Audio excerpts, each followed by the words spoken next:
Election anxiety is not new. There was a lot of that in the 2020 presidential election. Now it's next level.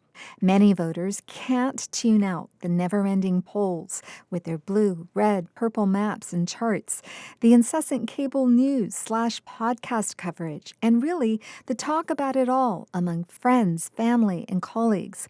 Key questions underscoring the worry: when will we know the results of the election? Will they be challenged? Who will win the challenge? El Cajon voter Mary Jo Petrovelli says relief from all of this won't happen anytime soon. If Donald Trump wins, I worry what will happen to our country, what will happen to the undocumented immigrants that are in our communities and in and around us. What will happen to women, and what will happen? What will happen? He has made all kinds of threats. He has said all kinds of things.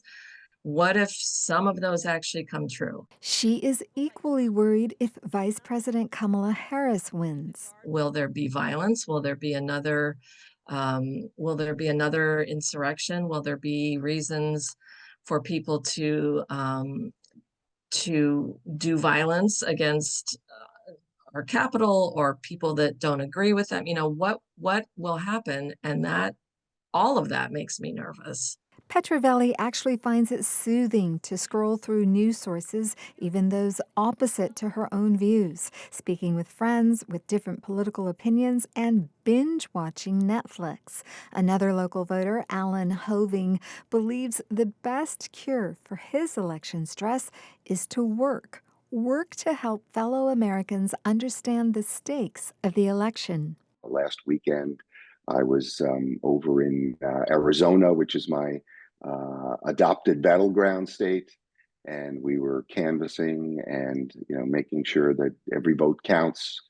I don't necessarily tell people who I'm voting for or tell them who to vote for. Some voters are seeking professional help for their election stress, but even those who seek therapists regularly for other matters use some of their time to vent about the election. An American Psychological Association survey showed 7 in 10 adults say the election is a source of stress for them.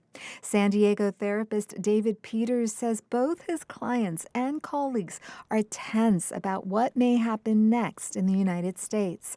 Peters says it's important for people to deep breathe and take extra care of their minds and bodies during this time, and reminds them that this country has faced challenges in the past and pulled through. He spoke about the need for hope back in May when we first discussed this. I think hope is a moral position. If we give up hope, we have become part of the problem. We pull out of the civil society and we get out of our own responsibility.